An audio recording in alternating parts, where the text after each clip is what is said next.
On this episode of the World of CONCACAF podcast, we're leaving our passports at home. We are headed to Puerto Rico.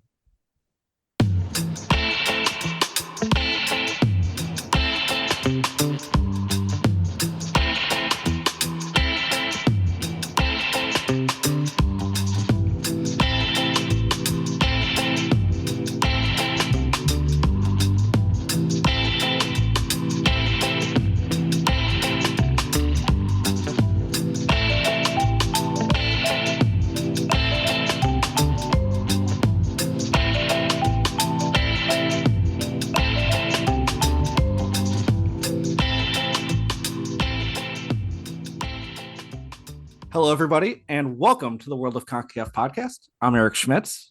I'm Jonathan Sleep. And I'm Donald Wine. And we're here for another CONCACAF Laser Focus.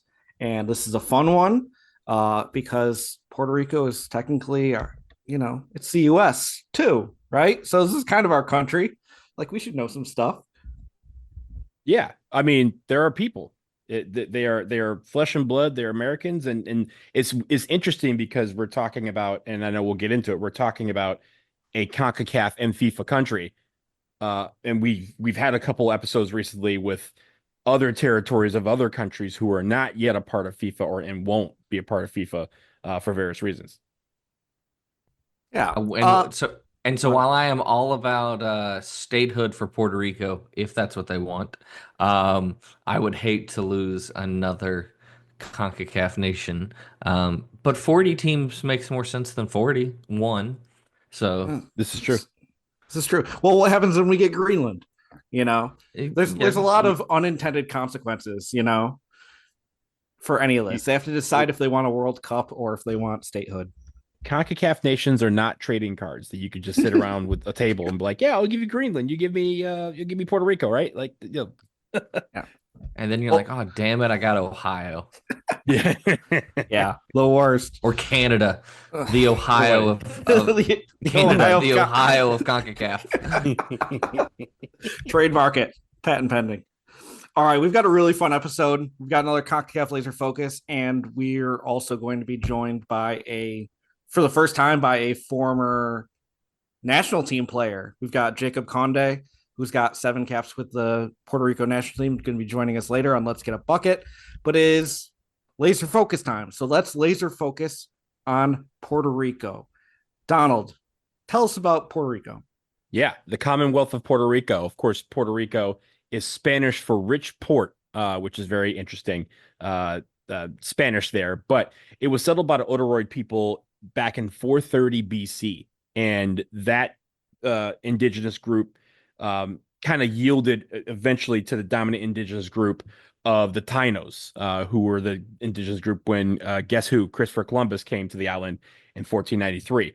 Now, of course, the Europeans started settling and they colonized the land. They even brought back some slaves from Africa and tried to enslave the Taino population. When they came back, they brought all the European diseases, and again, they even subject themselves to warfare to try and rid the population, or at least to dominate the population that was already there. But that had a terrible effect on the Taino population, almost wiping them out towards the end of the 1500s. Now, at that point, they established their own kind of governments there, and the first governor of Puerto Rico was Juan Ponce de Leon, and his grandson, Juan Ponce de Leon II, eventually became the first indigenous governor. He was somebody who they kind of, when they, like every colonizer does, they, were creating children with some of the slaves that they brought over. So, of course, naturally, an indigenous governor existed. They quickly, then again, they established slavery on the island. African slaves were brought in, and there was throughout this time a ton of revolts because, of course, the Tainos were in the Caribs, who were another group there, were trying to get free, but they were all eventually crushed, and the populations started to wilt due to European diseases and the such. Puerto Rico was a part of the Spanish Empire for many centuries, and the Portuguese also had a fort in San Juan, but it mainly served as a strategic outpost for travel from Europe to the New World, as well as later on when they were clashing with colonials to maintain their footprint in the New World. It's interesting. It was a big part of the slave trade, but a lot of the slaves that we know from the massive slave trade that existed for about 300 years. A lot of them didn't end up in Puerto Rico, but Puerto Rico was kind of the staging post for them to be then distributed to the rest of the Americas. Now, the Spanish were not the only people who wanted to get in on Puerto Rico. An interesting group wanted to get in on Puerto Rico, and that group was the Catholic Church. Realizing the opportunity to expand its influence, they also participated in colonizing the island. Pope Julius II established dioceses in the New World. One of them happened to be in Puerto Rico. And the Alonso Manzo was appointed bishop of the Puerto Rican diocese. So then also they kind of maintained a diocese on the island, but the diocese is not what we think about today. If you're a Roman Catholic, it was mainly a colony in a sense, in a way to further again dominate the indigenous population. They also had the general headquarters of the Spanish Inquisition in Puerto Rico, which is very weird. Again, the Spanish and the Roman and the Catholic Church were kind of working in cahoots to maintain dominance on the island. Now, the Spanish, as I mentioned, had the island for a long time until around 1898, where we had the Spanish-American War, and the United States won that war and then came to occupy Puerto Rico at that point. Now, the Puerto Ricans on the island, they turned their fight towards independence, and not necessarily clashes with the United States, but the United States established an autonomous government, and the Supreme Court kind of said, hey, these people are citizens as well. So they were granted citizenship for the United States in 1917. But as many of you out there know, Puerto Rico is still debating over independence, and there's been several votes over the years and several movements to try and get them to become free. But none of those votes to date have passed. Meanwhile, they don't have full representation in Congress, nor do they have full voting rights, and they can't even vote for president in the general election unless they live in a U.S. state or the District of Columbia. But they do have freedom of movement. They have U.S. passports, and they're able to travel between states like any other U.S. citizen would. But the last thing I'll note is, of course, they're in the Caribbean, and they are subject to hurricanes like everybody else. But one in particular really decimated the island. That was Hurricane Maria in 2017. Power was out to most of the island for several months. They had to rebuild basic infrastructure like roads and bridges. Over 130,000 people left Puerto Rico because of the damage caused by Maria and the labor-intensive reconstruction that was necessary. But because of that, the island kind of went into a deep recession economically and have yet to really recover from it. They're still trying to get back from that. But again, every single year, they still have to look to the east and look to the south as potential hurricanes could potentially throw that reconstruction process to a screeching halt. Now, you mentioned that, like Caribbean islands, it deals with hurricanes. It's got a lot of the same, background. Puerto Rican culture is very similar to some of the islands in the area, and that comes from the background of the Taino and the African slaves that came over and Spanish influences. And you see that a lot in the food. The island's food, called cochina criolla, it blends those indigenous ingredients with the Spanish and African influence. You'll see dishes like mofongo, which is mashed plantains with garlic and pork, arroz con gandules. Did I get that? Was that close enough? Gandules. It's rice with pigeon peas, and pernil, which is roast pork. Those are the highlights. And food is a central part of Puerto Rican life. Puerto Rico's cultural identity, it's deeply rooted in community and family. Extended families frequently live near each other, gather for everything. The vibe on the island is family, despite all the challenges between the weather and the history. They celebrate their culture with pride, and I think we see that in the U.S. That if you know someone, you see people displaying Puerto Rican pride pretty much anywhere in the U.S. all the time. They're really proud about their roots. But in Puerto Rico, we also have to talk rum because that's important to us. Don Q is the island's top-selling rum. They make that over in Ponce. One of the island's most famous cocktails is the Pina Colada, a tropical blend of rum, pineapple juice, and coconut cream that drink originated in Puerto Rico. In addition to rum-based drinks, Puerto Ricans also enjoy Medalla Light. It's their locally brewed beer that does become available some places in the United States. Favorite choice for many. And then for the holidays, Coquito is for you. Coquito.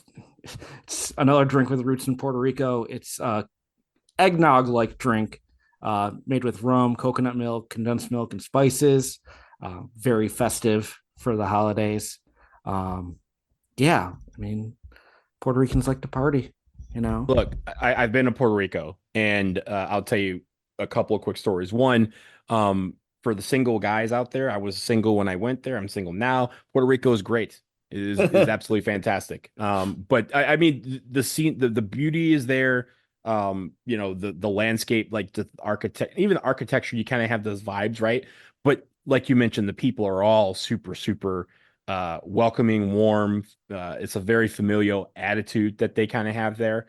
But the other thing about Puerto Rico that I really just enjoyed was their attention to detail with history, right? They recognize their history because they know, again, we talked about the history where they have a history of Europeans coming in and trying to wipe them out. So they want to preserve that history. It's passed down, from parent to son or parent to children, grandchildren, grandparents to grandchildren. Like it's a village-like type of atmosphere when it comes to preserving the history of Puerto Rico, which I think is really cool. Now you mentioned Don Q, which is excellent rum. If you haven't had Don Q, it's excellent. But one of the Don Q is the most selling in Puerto Rico, but the biggest selling rum that Puerto Rico has is Bacardi. Bacardi, of course, started in Cuba, and it was a Cuban rum until sanctions forced them to try and figure out what to do. So they ended up moving to Puerto Rico. They have a huge, huge distillery right outside San Juan. I've been there. It is like a Club Med. Like it is that big. You get there and there's just like birds chirp, light music is played like violins and violas, and you just feel like you're not even by a beach, but you have that beach breeze that comes through, and you're just like, what am I doing here? I feel like you just feel like you want to make something. So you do. They have a lot of different tours there, and one of them that I took was one where you got to learn how to properly be a taste tester for Bacardi rum. And they gave you a bunch of rums to kind of try it out and teach you how to, to sample any rum, because it's not like, sipping wine where you kind of sniff and do all this, because they want you to extract all of the senses and all the flavors from every single sip. So they teach you how to do it. At the end of this, I have it somewhere over here, but they give you a certificate that shows you as a certified Bacardi taste tester or whatever they call it. I have that. But also it gives you an opportunity to buy a special reserve bottle of rum. And I went on a cruise from there. So I went to San Juan. We left out of there. We came back from there. The cruise came back like the day before my 33rd birthday. So when I went to Bacardi, my parents and my brother had all left to go home. And I was like, well, I got an extra day on the island. So I went to the Bacardi distillery, had a great time. They give you like, a bunch of drinks after your thing, but you also, again, you can only, if you do the taste, the course, then you get access to this reserve rum and you can buy it and have whatever engraved on it. So I have a bottle that's long since been done, but I still have the bottle. It has like, Donald's 33rd birthday on it because it was the day before my birthday that I got it. But great, great time. Puerto Rico is a great island. I didn't get a chance to go all the way around. It's a big island. So it's not like you can, like some of these islands where you can travel in a day. It's going to take you a while to get around the island. But like I said, the people are what I remember about it. They're so warm and welcoming. And like you said, they have a lot of pride. Sounds like a wonderful place, and also a wonderful place to play some soccer, which is kind of, what we are here for. So let's talk about the soccer in Puerto Rico. Jonathan, do you want to kind of go over what soccer is like in the country? Yeah, And surprisingly, so soccer is the fourth biggest sport on the island. Baseball, basketball, boxing are your bigger sports there. And for, it being a smaller island nation, they surprisingly have a very rich history, with soccer there. So, the Puerto Rican Football Federation was founded in 1940. They actually got their FIFA affiliation in 1960, so 4 years before they joined CONCACAF in 1964. But actually, the most interesting thing is the fact that, the first club was actually founded and organized in 1911, a team called Comerico Sporting Club.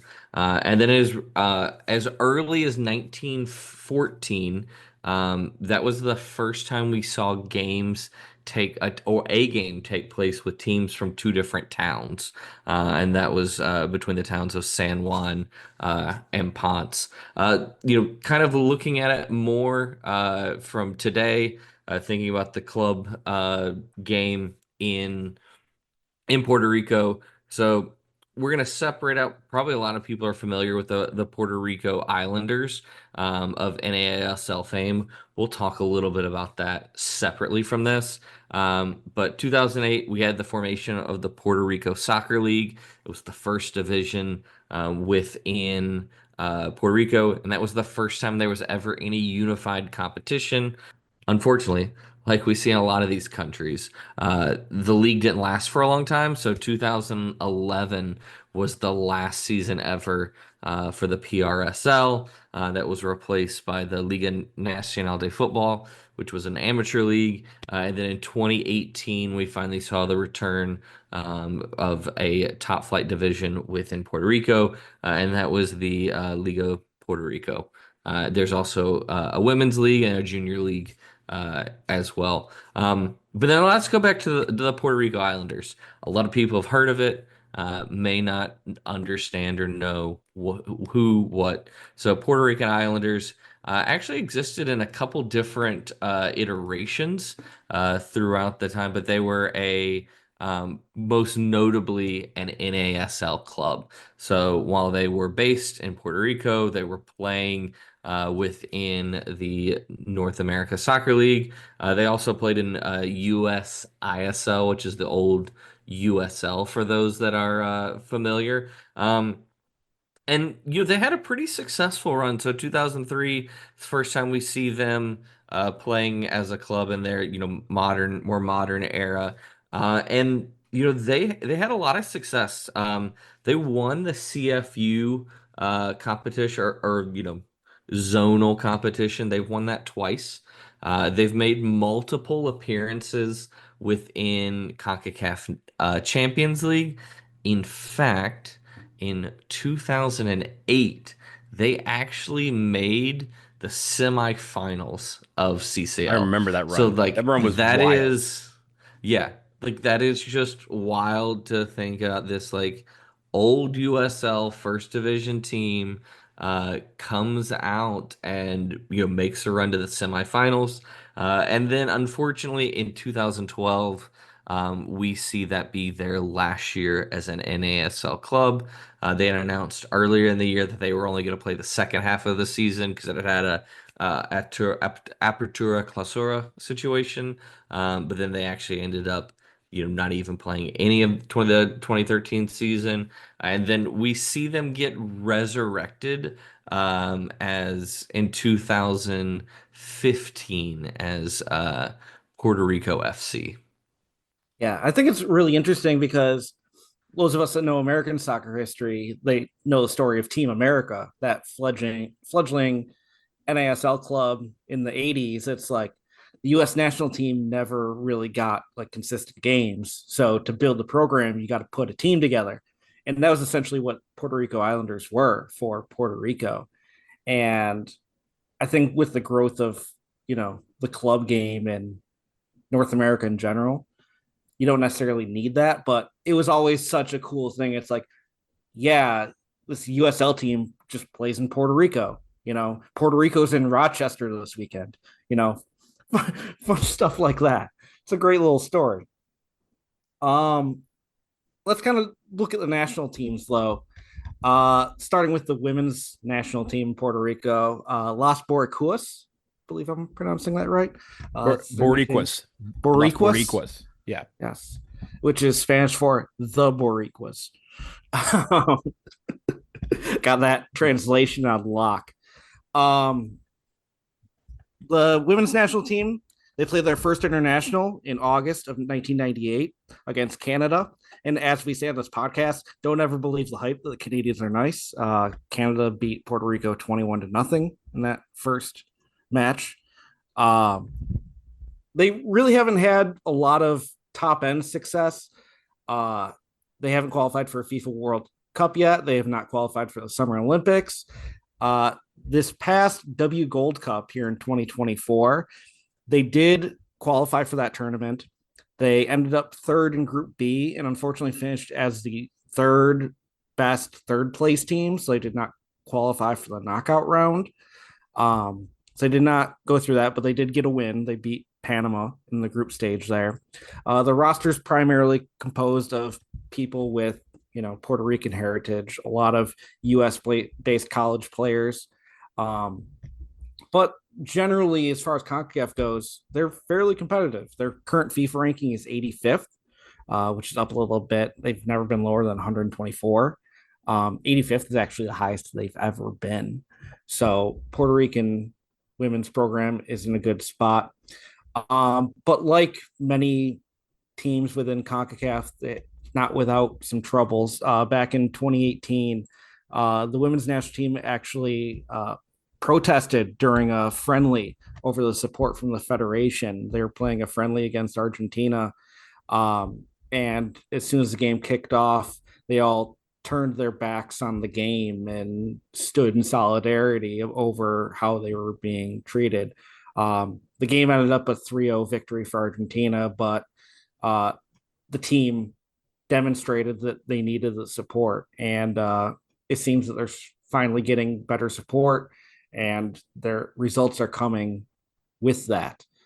On the men's side, Donald, what are we looking at here? Yeah, on the men's side, they're called Huracán Azul, the Blue Hurricane, which is weird considering that the women's side is just the Boricuans. But the members of the incomparable CFU and members of CONCACAF, they're different from, again, some of the other federal, or at least the other teams, in that they are territory of another country, but also in FIFA.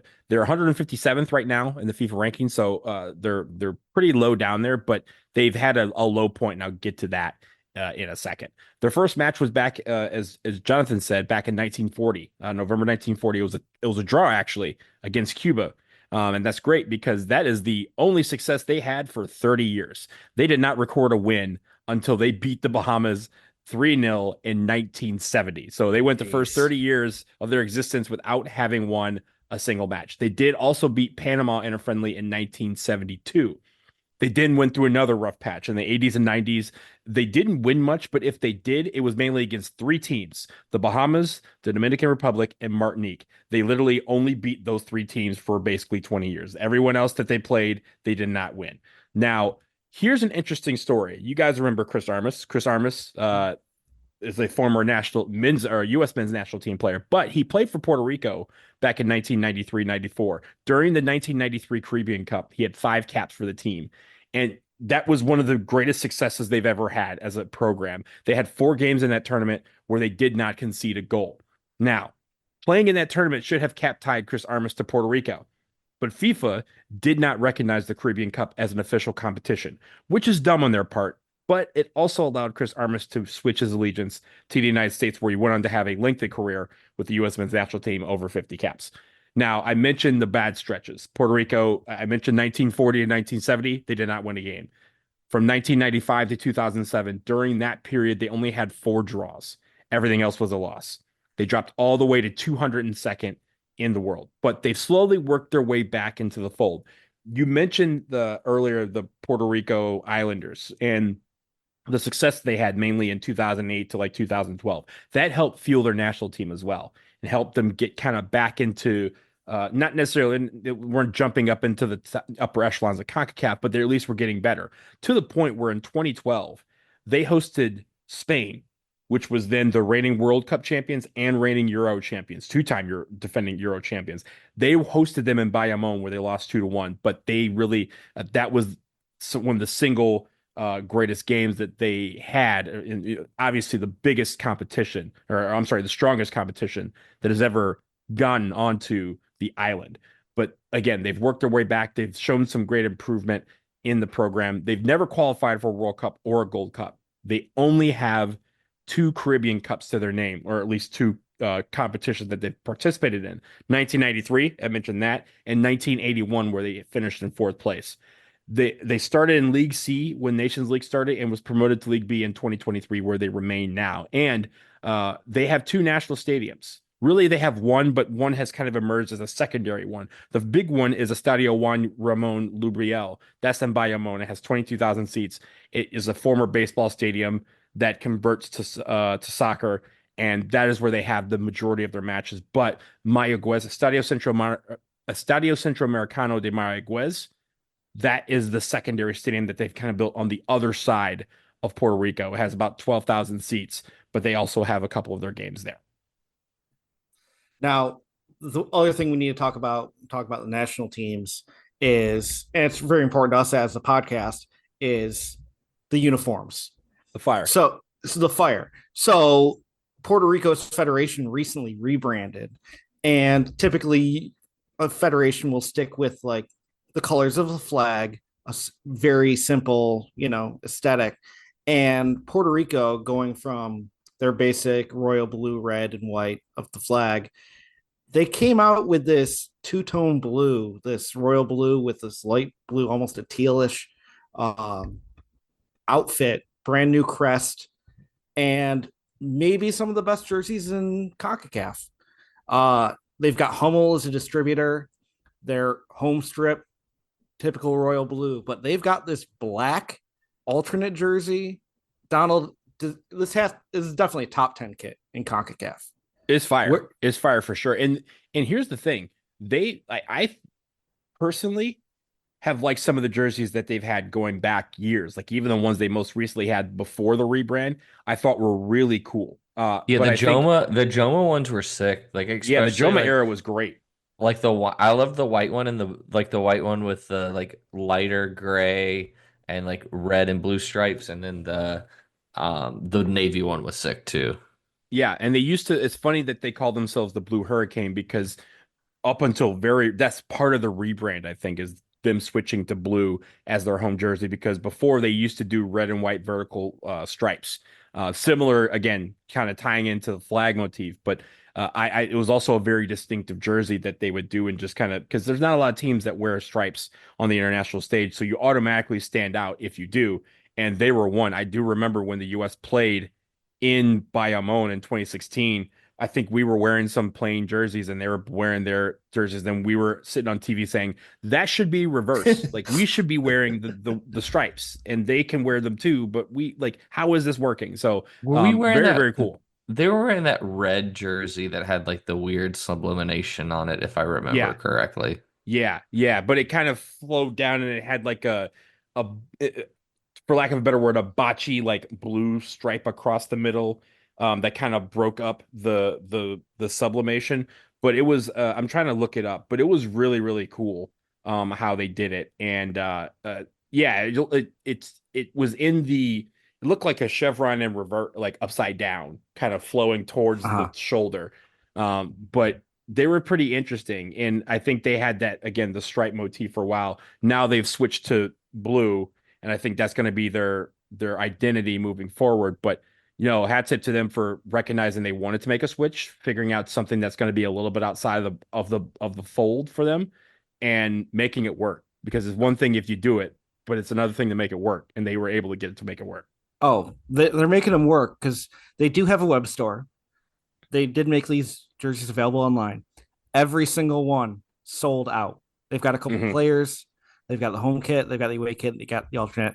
Unless you want a keeper kit, if you want a lime green Puerto Rico jersey, they still have some of those left. But everything else sold out, which is great to see, because everyone buying these is supporting the federation and building soccer in Puerto Rico. And as we say, if you make fire kits, people are going to buy them. Exactly. Us included. Us included. All right. Well, that's some background on Puerto Rico from us. But we've got a special guest today. We're going to have a former Puerto Rico national team player joining us just after the break. So we'll be right back.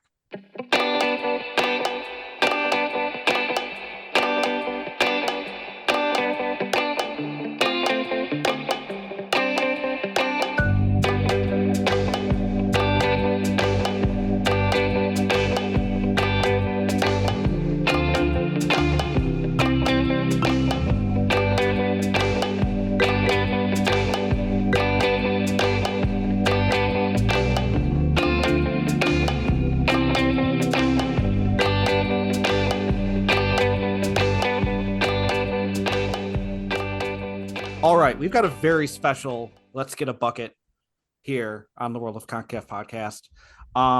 Just a little background.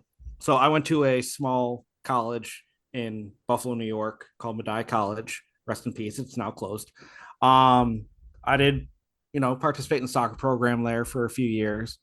And oddly enough, just after I graduated, there's another player that came through the program that ended up getting involved with the Puerto Rico national team and actually got some caps.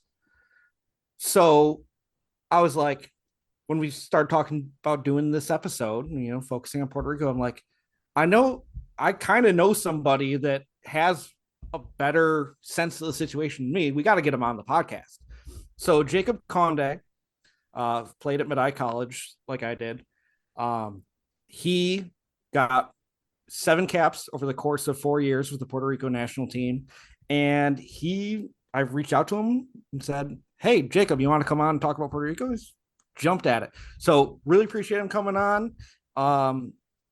Let's just go ahead and talk to him. So now let me introduce former Puerto Rico national team player, Jacob Conde. Jacob, how are you doing today? Good. It's a beautiful Monday, so I can't complain. Let's wait, Eric, before we get into go. the interview, he's made history here. Jacob has made history as the first person to come on the show wearing his own jersey. Y'all can't see it, but he's wearing a nice Puerto Rican practice jersey, and we don't have one. We were ill prepared for that part of this interview, but we appreciate you showing up with a little. That's if I was able to be on a national team, I'd flex like that too. That's really cool. Listen, I wish that I still fit in all the jerseys the way I used to, but they're still around. Yeah. Well, I kind of went into it before we started here, and I kind of want to talk a little bit more about it. How did someone with your background, what's your soccer story? How did you end up playing college soccer? Or like, what kind of schools were you looking at? What kind of career were you looking to have? Wow, that kind of takes me way back. So grew up, born and raised in Connecticut. The club team I played for was Oakwood Soccer Club, which around these parts is a really well-known club. And my high school team is more of a football town. So my high school team wasn't that good and my club team was. So when I was my senior year, junior and senior year was the year before the academy started. So after my senior year, for a while, high school boys couldn't play high school and club. You had to play one or the other if you were part of the academy. So I was lucky I got my last 2 years. And going into my junior year, I was looking at Bryant University, which is in Smithfield, Rhode Island. I was looking at High Point University in North Carolina, and then just a bunch of schools around. And I remember I went my junior year to an ID camp at Bryant, and I got MVP of the camp, and they were looking at me and they loved me and all that good stuff. And going into senior year, I remember talking to my dad and saying, I don't want to go D1 just to say I'm going to a D1 school and lose 16 games a year. Because they were a good academic school, but they didn't have a strong soccer program. And my dad was like, yeah, but they could build the program around you. You could turn it around. I was like, Dad, I don't know who you think I am, but I'm not turning a program around like that. They were winning like 2 or 3 games a year. And then High Point University was really, really interested. And they wanted me to redshirt. Now, growing up, my dad played American football, so we didn't know much about like redshirting or whatever. We just heard redshirt and was like, I'm gonna sit the bench for a year, and that's terrible. But also leaving high school, I was maybe 5'7", 130 pounds wet. So that's really why they wanted me to redshirt. So turned that down. So I was looking at schools in Connecticut, but I always wanted to leave Connecticut. So I started looking at top D3 schools. So then I ended up coming across Medaille College, which was ranked 16th in the nation at the time, and just started sending emails.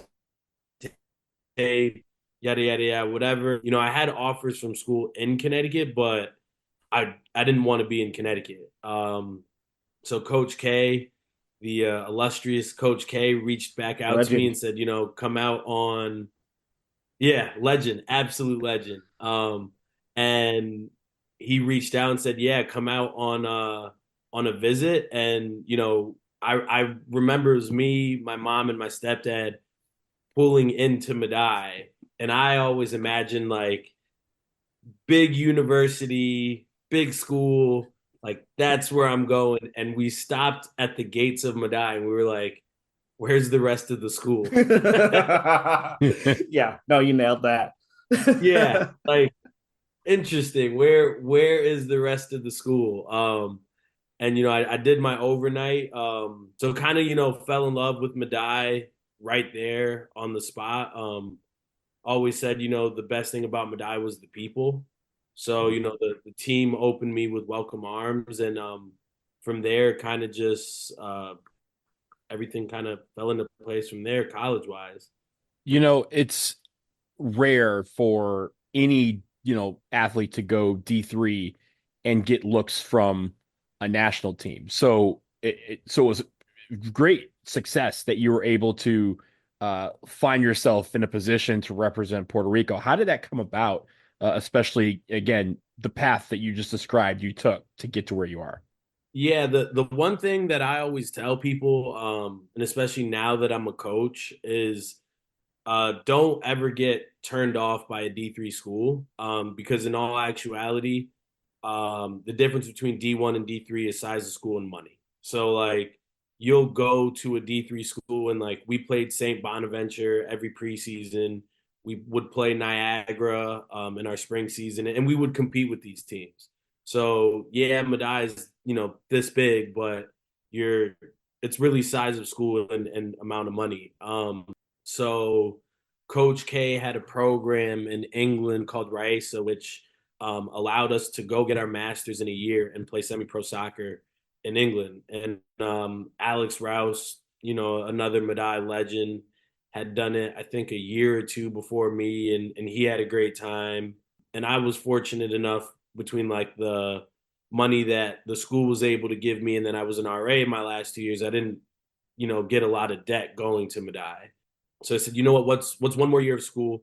I get to go overseas, chase this dream, and kind of just like prolong the real world for at least another year. Because obviously, once I was out there, your mind is like, oh my God, Chelsea's gonna pick me up, and my life's taken off.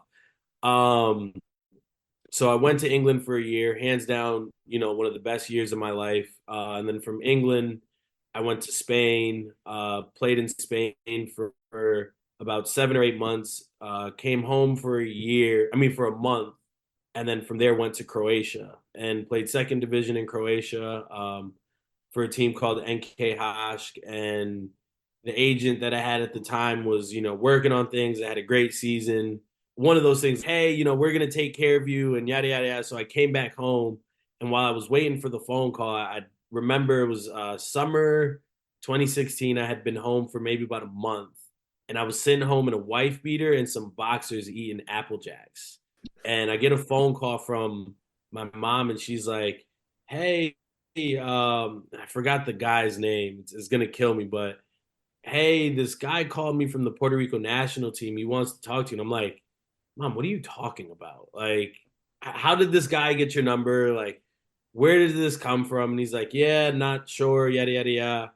So I was like, all right, cool. So then probably like a half hour later, the head recruiter for the national team had called me and goes, hey, we stumbled upon your resume, your highlight tape. To this day, I don't know how he found it, or how I got in the pool of players. But he said, we've got a camp coming up. If you play well and you perform well, we have a game against DR, so we'll bring you up for that game, and then one game in DR, a game in Puerto Rico against DR, and then we're going to India. So literally, he was like, "When can you get out here?" And this, I think, was like a Wednesday, and he was like, "Can you get here by Friday?" And I was like, "Dude, what do you talk? Can I get here by Friday?" I was like, I can get there Sunday. So they flew me out. They put us in like a nice little sports complex, and we trained for 10 days, and then was that first game against DR. So it kind of just, once the ball got rolling, it just kind of never stopped. Yeah. I mean, had it ever crossed your mind to potentially represent the Puerto Rican national team? So there was this kid by the name of Jorge that I think he was probably like maybe 3 or 4 years older than me. And he grew up out here in Connecticut. He went to University of Hartford, and he was the first person from Connecticut to represent Puerto Rico on like the national team level. And he and I had a good relationship.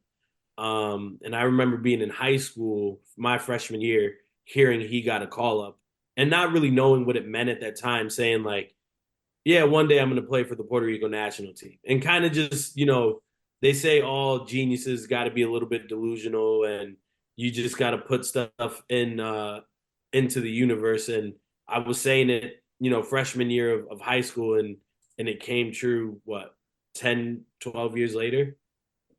That's awesome. Oh no, I was just going to ask, you mentioned the camp and you get in the team, and it seems like you went from, eating Apple Jacks to being on the national team in the span of a few days. But what did it mean to like put on the jersey? You walked out, you sang the anthem.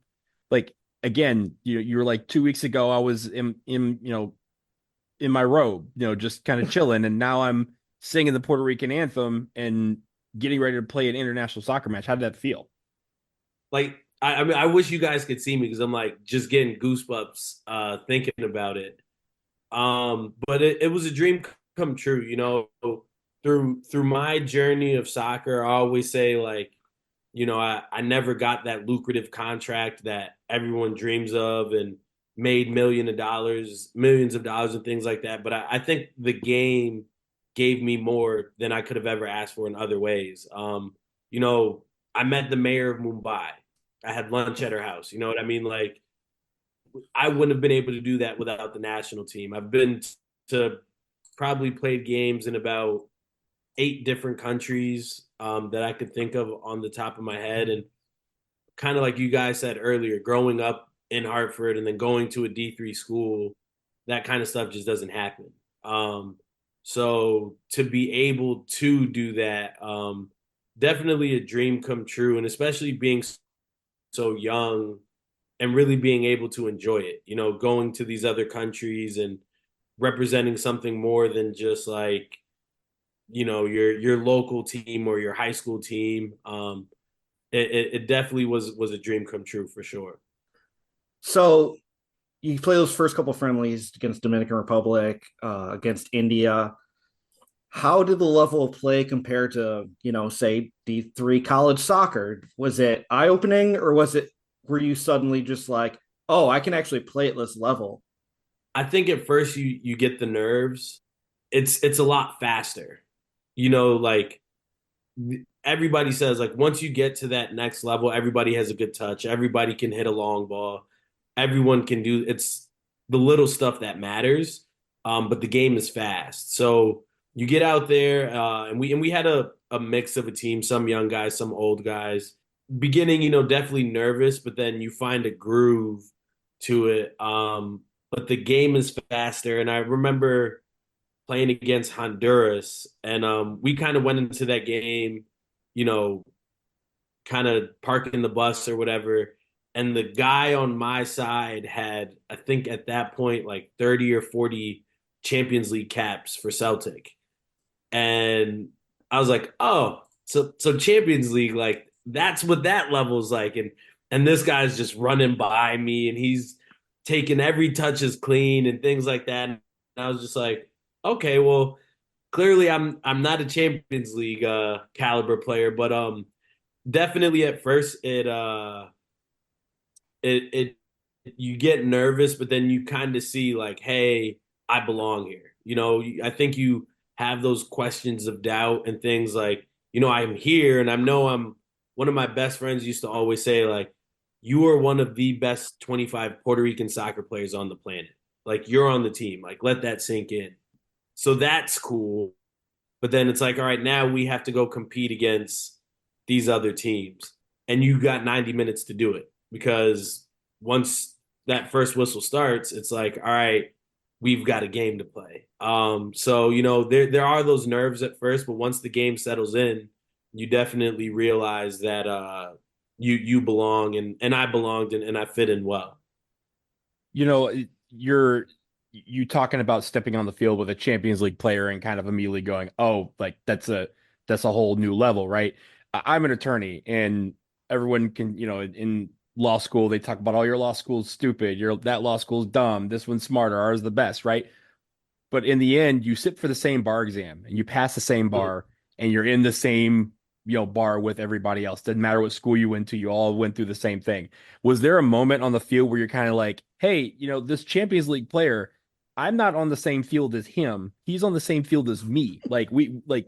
Anything can happen because we are on the same field and no matter what, we got to play the same game.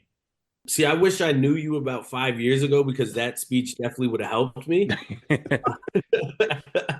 But at that time it was I vividly remember that game. It was tough. I think we played in front of about 14,000 fans. And I remember warming up that game and they water the fields before everything's grass. And I had slipped in the warm-ups and it was almost like someone went 1, 2, 3 and the whole stadium starts laughing and whistling. And it was one of those like, okay, this is a hostile environment. This is what we see on TV. And I think, I knew I belonged for sure, but at no point was I even switched jerseys with the guy after the game. Just out of like, hey, you're the captain, you're the one playing in Champions League. And it's interesting because one of my old teammates in Croatia, remember when I got there, I had a Neymar jersey on. And he was like, that's a nice jersey, but I could never wear it. And I was like, why? He goes, well, how could you wear the jersey of someone that you want to compete with? It's almost like you're idolizing them and showing them too much respect. So me, I don't wear other players' jerseys. And I was like, that's a good perspective. I didn't think about it. But if I'm in this game and you've got 50 Champions League caps, best believe at the end of that game, I'm going to try and switch jerseys with you. We're sending you the Hoosier speech for the next time you're playing. But the rim is the same feet here as it is in Muncie, Indiana, like whatever. Yeah, well, it's a similar form, but I think is a great perspective because again, we always think like, hey, all these kids, all these guys, doesn't matter where they come from. They're on the national team now, so they should be able to go out and play. And it's great to hear the perspective of, some of these guys are good. Some of these guys are, better than others. And you have to kind of get yourself, kind of hype yourself up to play at the international level. I think that's a great perspective. Now, so you came into the team, you got those first couple caps in 2016. One of the natures of international soccer is that you don't spend a lot of time with the national team and there are constant changes with managers. So the manager that you got called in under, got your first caps under, he was gone pretty quick. And there was other stuff going on in Puerto Rico. Obviously, they dealt with a bunch of hurricanes in 2017. They honestly did not play a lot of games in 2017, 2018. You didn't get another call until 2019, but it was under a new manager. LG Morales was the manager for your second call in. How much changes between managers in that kind of environment? It was really interesting. The federation itself was going through a lot of changes at that time. I remember in 2016 when I first got called up, players were like complaining, to the federation, like, "Hey, we haven't got paid yet." And here I was, kind of just happy to be there. You know what I mean? And once you get to these, CONCACAF teams and Caribbean teams, you find that that's a very common issue. One of my good friends, she played for the Trinidadian national team, and they actually kind of protested because over funds and things like that. So it's a very common thing, unfortunately. But I was just like, hey, I just got here, so whatever you guys decide, who am I to have a voice right now? So then you fast forward to 2019, where a new manager, and they're still in the midst of figuring out what are we going to do with this team. So, when I came in 2016, I was one of the younger guys and one of the guys who hadn't been around long. Whereas you bring me around in 2019, I was one of the veteran guys. I had been there for 3 years, or got my first cap 3 years prior.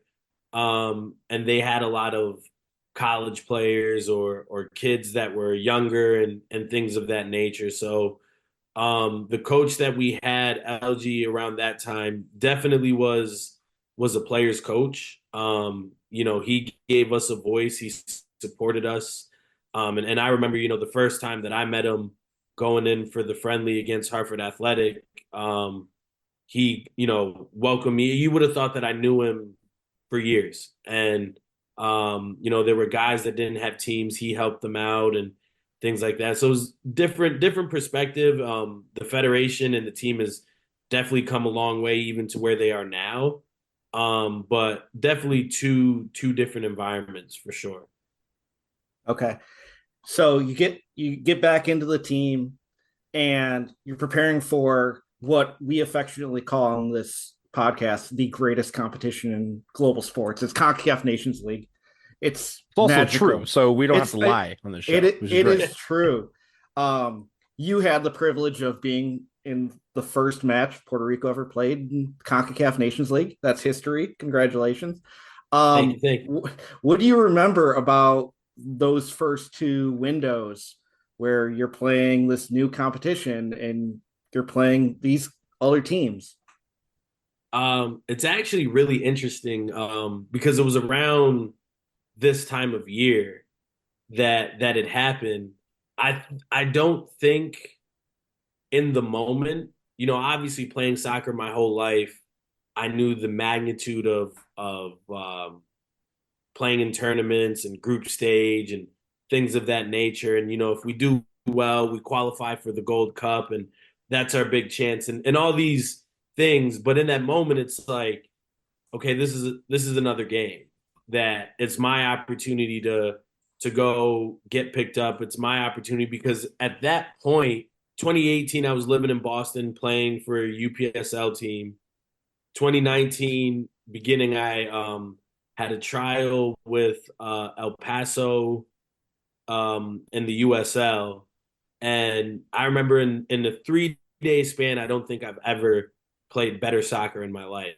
And, afterwards, a week later, the GM and the coach emailed me and they said, listen, it's not that we didn't love you. You're a great player, but we've kind of already signed all our defenders. So beginning of 2019, I was left without a team. So I had actually was like, all right, I've given it my all. and I went and got like a real job, and it was terrible. And I lasted 3 months before I was like, this ain't it. Like sitting at a desk working, no, not at all.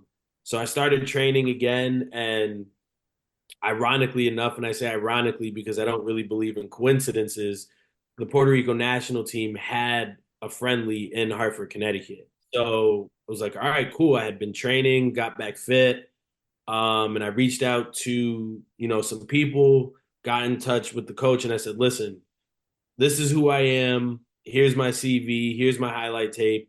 I'm not looking for handouts, but if you bring me into camp, I just want an opportunity. And he was like, all right, we'll bring you into camp. If you play well in the Hartford Athletic game, we'll bring you in for these next 5 games. And, the rest is history. I still watch that game to this day and think like I was the only person in that game that didn't have a team. Everybody else was either a professional player or a college kid. So they were in full swing.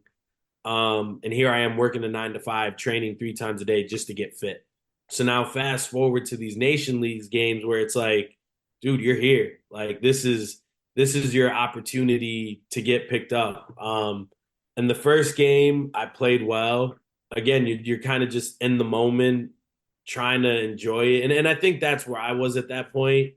Not knowing that my career was, 5 games away from being done. And then the second game, I got a red card, 2 yellows. So, and there's this hilarious picture. I could send it to you after, of the ref, putting up the red card, my second yellow, and I'm just sitting there like, no, you've got to be kidding me. We were just gonna ask, like, what happened in those two? Was it two just like regular fouls, or did the ref like get you for something that's out of the ordinary? So the first one was, common foul. I don't remember exactly the foul, but I know it was foul in the first half. Cool, whatever. And the second one, our keeper, they crossed the ball and our keeper came out and he missed it. So he tried to punch it, but he just got his fingertips to it. So, they teach you if your keeper comes out, you fall back to defend the goal. And I had my arm tucked. Still to this day, I don't think it was a second yellow.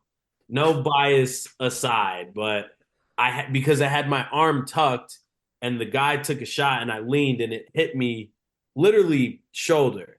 You decide if that's a second yellow or not. I'm sure those highlights are somewhere. We'll have no, to track they that are. down.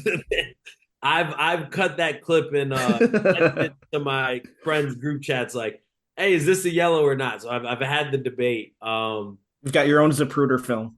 Exactly. So yeah, and that was the second yellow, and it sucked because the second window was the second week of October, which is my birthday. So I was like, oh great, I'm going. I think they played Curacao. I was like, I'm going to Curacao for my birthday. Not so fast. Yeah. Well, your next game, you got the red card. The next game was in Anguilla. Yep. Yep. Did you go on the trip, or because you had gotten the red card, you didn't? No. So I missed the trip. And the coach had called me before, and he said, "Listen, we're just not bringing you because like I was saying, funds and things. I wasn't gonna play, so it didn't make sense for me to go on the trip. But then I ended up going on the game after, which ended up being my last professional game that I played. So, do you keep in touch with the team, or do you follow the team nowadays? And how hard is it outside of Nations League, which I is on Paramount Plus? But how hard is it to follow Puerto Rico? When they're playing these random friendlies. So I follow the team. Huge supporter. Like I said earlier, they gave me an opportunity of a lifetime. And a lot of those guys welcome me with open arms. And I get back to Puerto Rico at least once a year. I'd love to say I could make it to a game, but scheduling and stuff. But I always watch their games, or at least follow it. Googling the scores and stuff. And I get to Puerto Rico at least once a year. And I last went in June, and I was out with one of my cousins, and I was telling her maybe like a couple hours before, like, yeah, I sometimes I run into people from the national team, and literally 2 hours later, we're walking down the street, and all I hear is Conde. And I'm like, the only people that know me by that name are people from the national team. So I look back, and it's three of my teammates, sitting right there out having a night out as well. And went, said what's up to them. I still talk to a bunch of them on Instagram and things like that. So I have good relationships with a lot of the guys that I played with, and support them, and want the best for them. Hopefully they can make it to the next World Cup, or one day make it to the Gold Cup, and things of that nature. So real quick, I wanted to ask because obviously you're in the United States, you have you're on the Puerto Rican national team. I think you joined the national team just after the US had played down Mm-hmm. at Bayamon Yep. in that friendly. I think it was May 2016. Yep. Had that crossed your mind that it'd be something where you might have to play the United States in some form uh, while you're on the national team? And if so, did you think about how you would deal with something like that? Because obviously everyone has a different case of, what they would do if they play against, if they're a dual national and they play against one of their home teams. I would have loved it. Just thinking about it, obviously growing up in Connecticut, I I'm American, but my roots are from Puerto Rico. My mom would send us every summer to go, stay with my grandparents in Puerto Rico. Vacationed a lot, so a lot of me, like I was raised in a Puerto Rican household. And no one ever puts Puerto Rico and soccer in the same sentence. You hear a lot of baseball, a lot of boxing, basketball, even sometimes.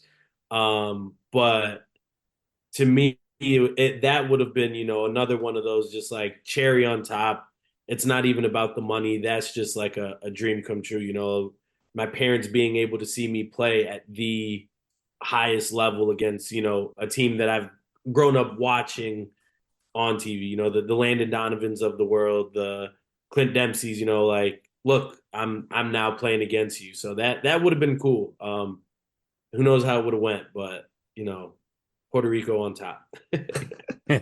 Well, you're talking about potentially qualifying for a World Cup. I mean, it's very difficult for a country like Puerto Rico to, compete at the highest level of FIFA competitions with their resources. What can they do to really grow that national team program? So right now, I think the team is the best it's actually ever been. They've got a kid, his name is, I believe, Jeremy De Leon, Yep. who is playing for Real Madrid's B team. They've got another kid right now. I'm not sure his name, but just signed with Valencia. And not to mention the people that are already on the team who are quality. You know, you've got Ricky, who was there when I was there. Jerry, a host of kid guys. I shouldn't call them kids. People who have been with the team or are getting to the team. That are just great players, and they play with the passion that the island, gives, the pride. So I think the team is the best it's been. The league that's in the island is growing in itself. So that obviously helps. And then just the culture between soccer and the Caribbean is growing. You got guys coming from DR to Puerto Rico to play in the league, and they play island to island, some of the club teams down there. So it's growing. Obviously, the money's not there, so you're playing for pride and hoping for the opportunity to move to a bigger place. But I think they're definitely on the right track. Well, that's awesome. Is there anything about Puerto Rico that people from the US or people watching from the outside might not quite understand that you would want them to know? You've got to experience it. if you've never been, I know that doesn't really sell it, but from the people to the food, the culture, the music, the island in itself is just a beautiful place. And whenever I go there, you can't go and not be relaxed. You can't go and not feel like home.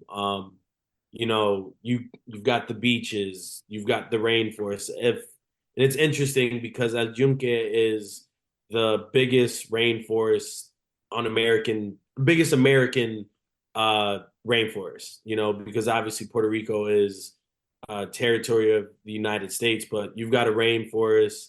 It's definitely one of those places that you visit once and you won't wanna you'll keep going back. Soccer related. They built another stadium on the other side of the island. I believe it was in Mayagüez. So there's the stadium in Bayamon, which we played in, which was, or I'm pretty sure, no, I'm not sure if they still use it for baseball, but was a baseball field turned soccer stadium. And now they also have another stadium on the other side of the island. So, everybody gets the best of both worlds and the culture's growing. People are going to games. I think the last one that they played in Bayamon, I think had about 8,000 people at it. So the game's growing, the culture is amazing, and you just got to experience it at least once for yourself. I haven't been there yet, but it is on the list. Jacob, I really appreciate you coming on and sharing your stories. It's been really fun discovering Puerto Rico and following Puerto Rican soccer. We are Mavericks for life. So anytime you want to come back on, once Puerto Rico does qualify for the World Cup or the Gold Cup, would happy to have you back on. Appreciate it. Yeah.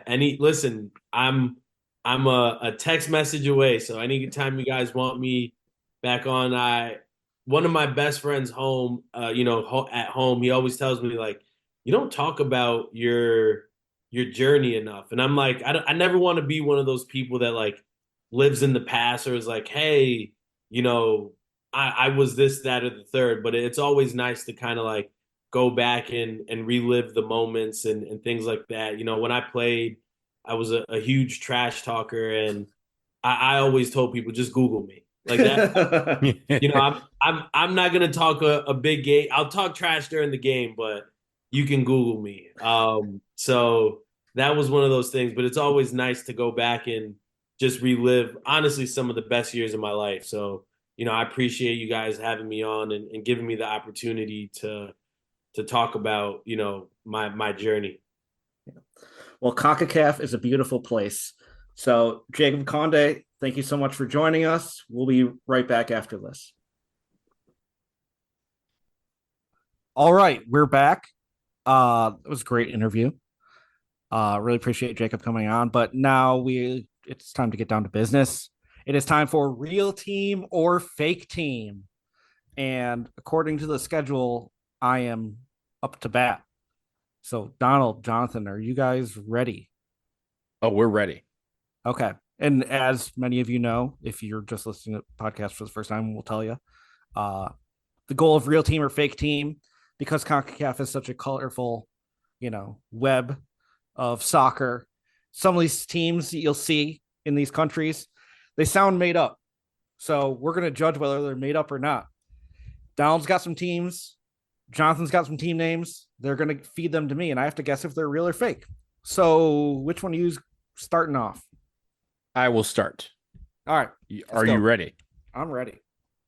Okay, here we go. So the first one I have for you is Don Bosco FC. I'm going real. Don Bosco FC is a real team. They finished 8th out of 8, or I guess in the final standings of the 2023-24 table. There are some teams that only participate. They kind of combine themselves to do one season, one Apertura and one Clausura. But Don Bosco finished 8th in the final table out of 8 combined teams. I feel like we've been doing this long enough. Like sometimes you just kind of know. Yeah. All right. All right. So you're 1 for 1. All right. Hano Warriors. Tano Warriors. Now, we know our history. I'm only skeptical because I don't know if it'd be such a distinct English name. If it's got, I'm gonna go fake. It is a fake team. So you are 2 for 2. You should have thrown an FC in there. Some of these things don't have FCs and some of them do. That's part of the game. Okay. So, but you're 2 for 2. You're right. off to a good start. All right. Now, the next one I have for you is Ponce de Leon FC. Ponce de Leon FC.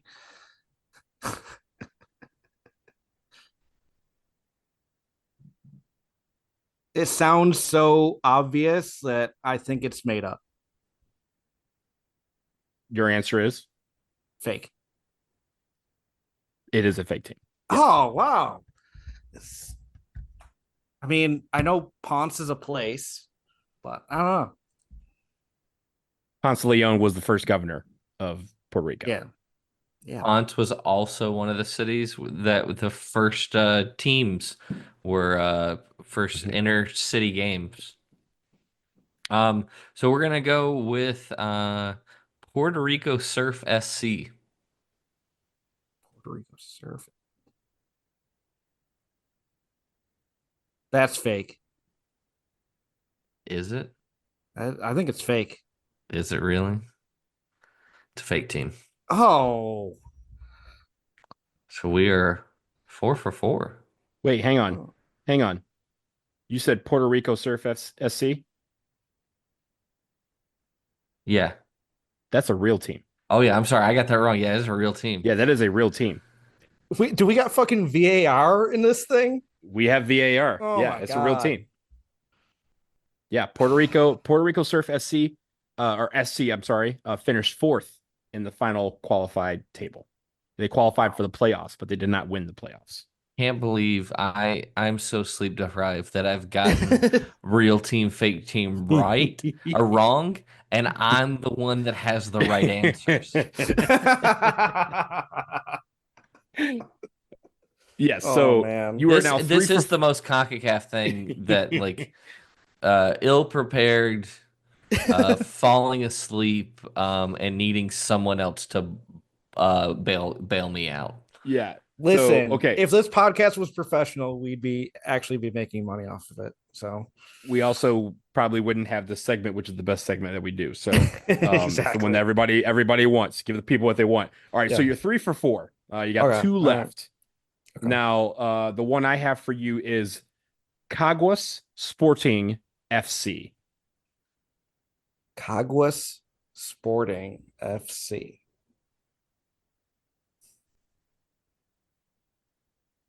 It sounds so stereotypical.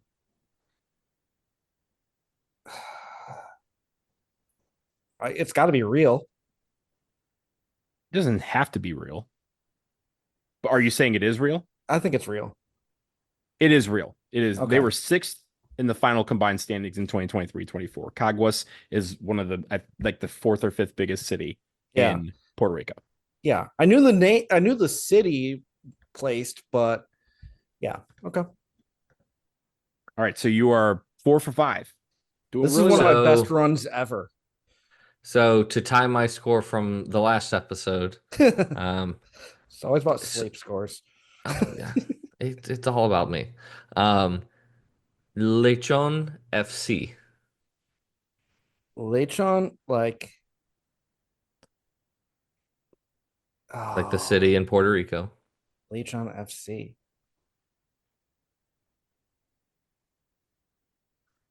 I'm going fake. That, my friend, is a fake team.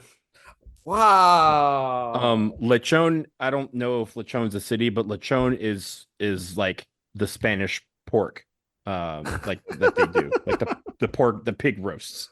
Lechon is like Spanish for like pig roasts. So yes, that is fake. Spanish for like fighting chicken. Yeah. LDL. Well, hey, that was great, man. 5 for 5 out 6. of 6. Let's Good for go. you. No one's matched my 6 yet. I So know. We're no aware. one's matched my 0. So Also, we're very aware of that. Eric's gotten close to that. He's done one. He's done one for 6. Yeah. So I'm just feeling I good. think I've done all of the numbers at this point. Like I've done 0, 1, 2, 3, 4, 5, and 6. All right. Well, I'm happy with Cinco. So about time we wrap this up. We need to thank our patrons. Thank you to everyone who has joined our Patreon, patreon.com/podcacaf. You can sign up, support the podcast. There's a $1 tier, a $5 tier, a $10 tier.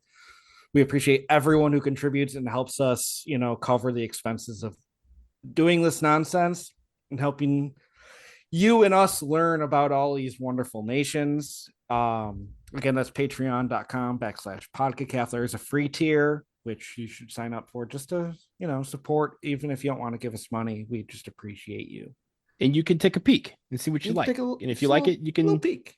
Little sample, And the paid ones start at $1 a month. So that's not even a cost. It's like a coffee a year.